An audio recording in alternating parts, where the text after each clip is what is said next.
Okay.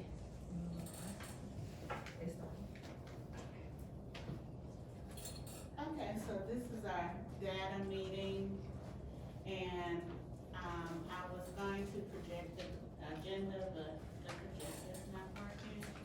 Or did I get it turned on? Okay. So our PLC norms: being on time, be engaged, assume goodwill, be solution oriented, and respect confidentiality. So today we're gonna try to move from just simple collaboration into collective efficacy. And with collective efficacy, we are thinking about celebrating our wins. And the reason why it's important for us to celebrate our wins is so that when we see where students are not succeeding the way that we want them to, we can go back and remember what it was, what strategies that we used before to get those students on track. And then we also want to be reflective about the work that we're doing. We want to think about what strategies we can use together. We want to make a collective effort as a team to help each other and come up with strategies. And those of us on the team who are experts, we will be able to share and help one another. So we're gonna start with looking at our 95 core progress monitoring assessment. And whoever wants to go first, jump right on in. Okay, so overall, my students did okay. It was a 75% mastery rate from my class.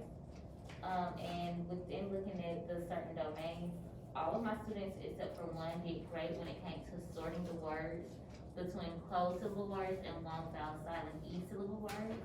That was a great skill that I saw that majority of my students, almost all of my students mastered. Then the area that I really saw a lot of my students struggle with was the comprehension. As we know now, students are moving to read the stories on their own. We are only reading the questions, so that's when that text-based evidence really comes into play. Then being able to not only read the passage, but also comprehend what they're reading and go back in the story to find the answer. So just myself as a teacher, I realized that, okay, I'm putting in more of those text-based evidence practices within small group and within stations. So as they progress without the units, I see growth within that component. Thank you, Ms. Owens. So what I heard you say is, for the most part, the students did well with the phoneme mapping, with CBCE words, but they struggled with comprehension, going back in the text to find the text-based evidence. And one of the strategies you said you would use would be going back over passages in small group to show them how to find the evidence. Yes, and they did great on sorting the words within the syllable type. Okay, thank you.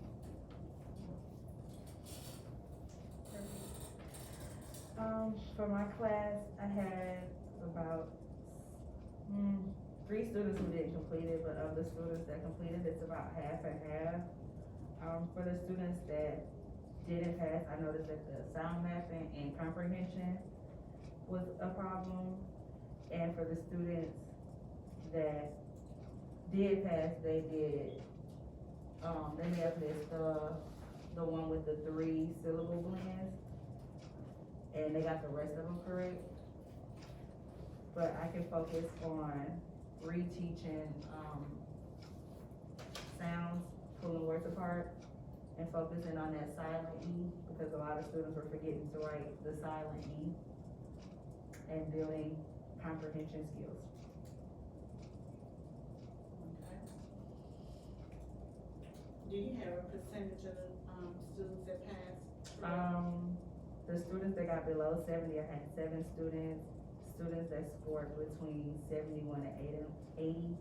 It was 3 students, and greater than 81 was 3 students, but 3 students didn't finish the test. I'm sorry, can you look this way and tell me what you got my mask on? Oh, I'm sorry. I said, less than 70 was 7 students, 71 through 80 was 3 students, greater than 81 was 3, missing 3 students. Okay, alright. So more than half of your students scored less than 70. Okay, alright. So, we'll come back around and we'll talk about some strategies and do some reflecting on how, we can maybe, help you reteach, 3-syllable blends, pulling words apart, and the comprehension, because those were the areas that you stated. Yes, thank you. For my test, I noticed that, I didn't do a overall percentage, but, when I broke it up into domains, 50% of my students were able to say the word, hear the word, represent those sounds using the pattern that we learned during the long vowel silent E unit. 100% of my students were able to sort the words given in the word box, or the word box, and, visually see and identify which words had that pattern and which did not. And then as far as the sentence dictation, I saw growth with a lot of my students compared from the first year to now. Majority of them were able to inventively spell this sentence, but it wasn't 100% correct. I only maybe had 1 or 2 students 100% correctly put a capital letter, put letter spacing, put punctuation at the end, and spell it correctly. Whereas a majority of my students are still struggling with using the pattern, putting that capitalized letter, put finger spacing, using their finger, and actually putting a period at the end, because of where they are in their progress with phonics and phonological awareness. And then for the reading comprehension piece, I did this as a 2-part try. I wanted to see where they were in 95 course. So the first time I told them in 10 minutes, read it on your own, complete the questions. I noticed that 70% of my class was incomplete when completing the reading comprehension section, but the second go around when I read the passage to them, they were able to complete this, the questions in incomplete sentences. So they just put the answer and inventive spelling, but they didn't put a complete sentence based on what the question was.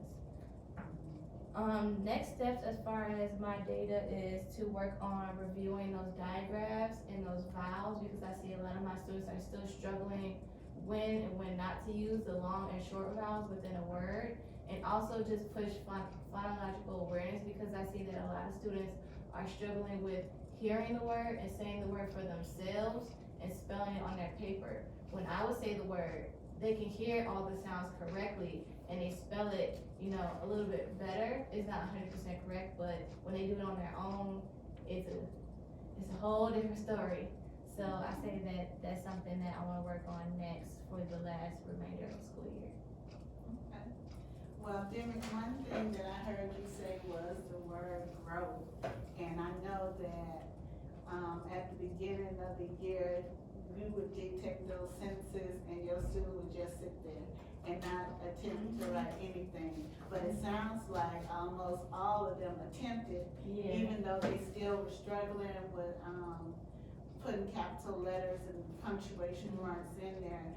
At least they were attempting to hear what you said and then use that inventive spelling to, to write the words that you were dictating. So that is growth. Yeah. Again, the reading comprehension, seemed to have been an issue, because we know that our students are still struggling with reading, which means that, it would be hard for them to answer those questions. I like how you said you were going to, continue to work with, them on phonemic awareness and the vowel graphs and, getting them to write complete sentences. Thank you, Ms. Dillon. So, what I noticed with my group is that 14 out of the 17 students that I have passed with an 88% or above. I was very impressed, with the learning, based on what I saw here. We have been explicitly teaching the sounds. I also have utilized that word list on the board to ensure that students understand exactly. So we will finger stretch the words. We show how the word should be written based on its pattern of spelling. So with the vowel, the long vowel, silent E, the students remember to put the E in the box. Although we don't hear the E, they understand that the E is there. And that was one of the things we need to get students to understand. Although this word may have 4 sounds, it may be written with 5 or 6 letters. So I need you to understand that what sounds are bonded together and what sounds that we stretch individually. And they are really moving toward that goal. So I was very impressed with that. Additionally, I noticed that a lot of the children did struggle a little bit, not necessarily with finding the answer in the text, but writing the answer as they saw it. So and one of the questions that was who helped King Blake rule. We're also working on the race strategy as well. So they need to be able to restate the question. And I think that's something that we should work on early on. Therefore, it just become automatic with them when they are restating questions. But a lot of the students just put Duke.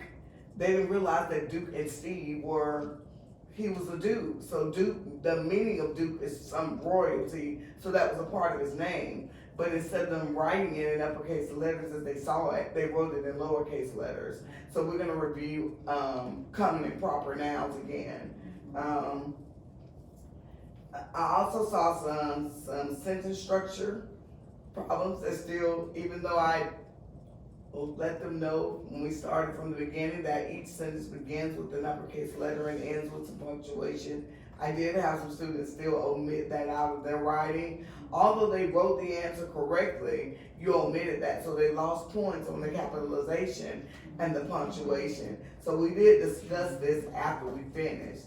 And I had my tier 3 students who grew, who had some growth,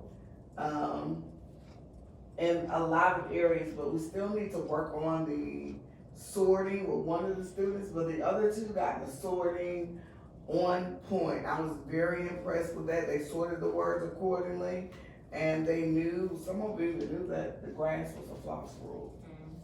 So they are expressing their learning now and what they know. So my next steps is to work on inflectional endings again. I'll probably just build that in the station. Small group, that text-based evidence again, to compile with asking and answering questions. So if you're asking a question to yourself as you're reading, you know you're using a visualization, but also when you're answering questions in the text, you're still using some of your visualization and inferencing to go back to what you remember in the text and then go find it in the text as proof that that is the true and correct answer. So that's what I need students to do. And then I also saw children using strategies. They were finger stretching as I was saying the words. Not only I saw some choppers. So that was impressive to me as well. I see you doing something. I see you using those strategies. And then my tier 3 students are working on diagrams. So we'll continue to work on those because I also saw that in the text that they could recognize a few, but they're still struggling a little bit, and that's their RTI strategy. So we'll do a little bit of sorting with those to add to the strategy so that they'll know where the diagram comes in the word, beginning, middle, or end, as we move toward with the strategy. But for the most part, they did really well, and I was very impressed. Thank you, Ms. Evans. Well, I definitely, and I think as a team, we need to celebrate you because you said 17 out of 18 passed with 88%, and that was on the CDC. It was actually 14 out of the 17 passed. 14 out of 17 passed with 88%. Yeah, it was 35, they either got 35 and above correct. And I had 3 100%, 98, 90, 88, no one was lower than the 80%. That's no awesome. one. You're feeling expert. Definitely. Yeah, You're an that's, expert. yeah, I was- yeah, so, I've just been trying to slow it down a little bit for That's the the thing. students. uh-huh, The pacing is extremely fast, right, and students were not catching on.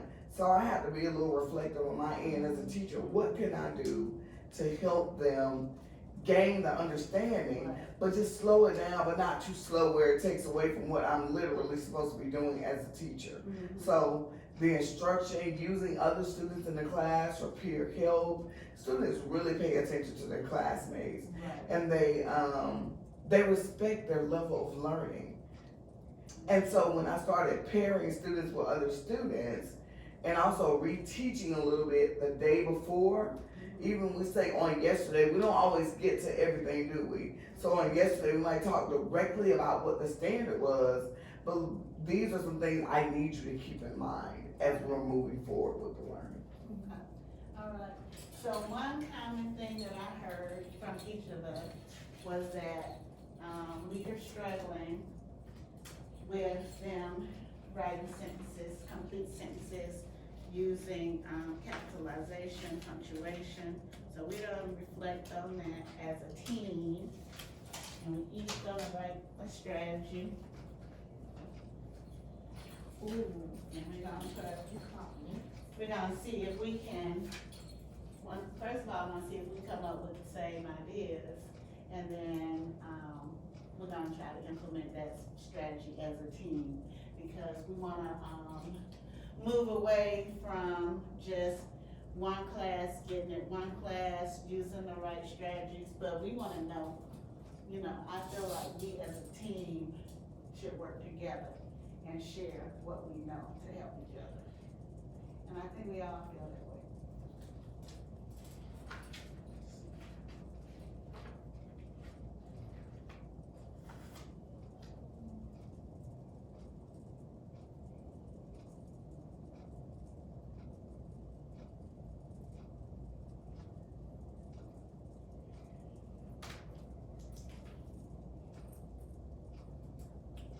Minutes.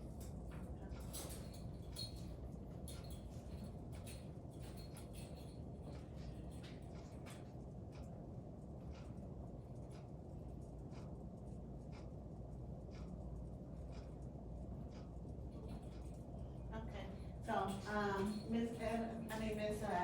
Ellen, I'm gonna let you go first. Okay, so strategy that I've seen, and I actually want to start incorporating, especially after looking at this and how they're doing on the sentence dictation, is using the MITS anchor chart. So MITS is an acronym, and it lets students know when should they capitalize letters. So of course, the first letter in the month, that's M, I is the letter I, N is for names, T is for titles, and S is for the start of sentences. So creating this anchor chart with the students so they can understand, and also when it's hanging up, they know, oh, I remember when we made this. M is for months, whatever it is, so they can incorporate that within their writing to help with their dictation. So, And I actually have that chart already, and I know Demick has the same chart. So I have been utilizing it, when we model ourselves as a teacher, when we're modeling writing for them. That will be a great idea, excellent idea, Ms. Owens. Excellent. Anybody else want to share with me? I think the consistent reminders as we are modeling as well. So as we are modeling, we're talking them through what we're doing and what it should look like. Yeah. So my idea was, could we come up with some type of chant that says, at the beginning of the sentence, you always have a capital letter.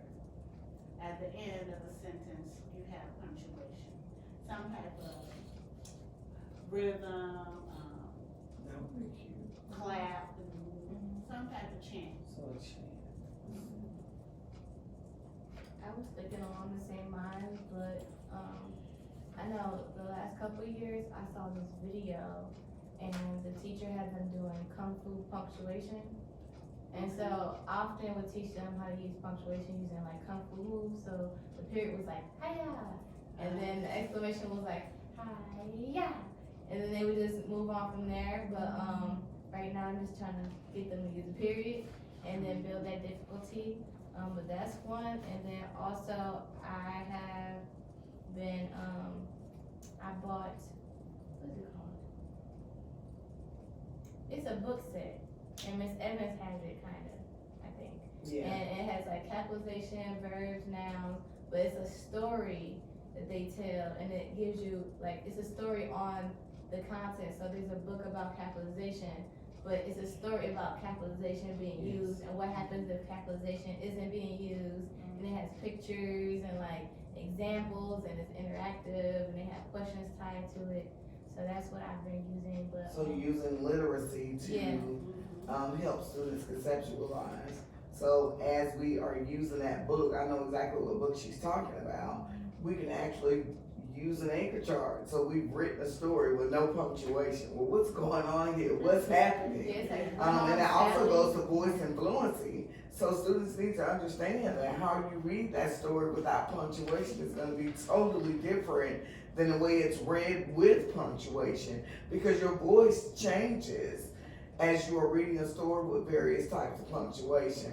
So I think that's a really good idea too. So adding that literacy in, maybe that can be a conferring session, something very quickly that we can do. I wanna say they have some of those books in the media center as well. Sounds good.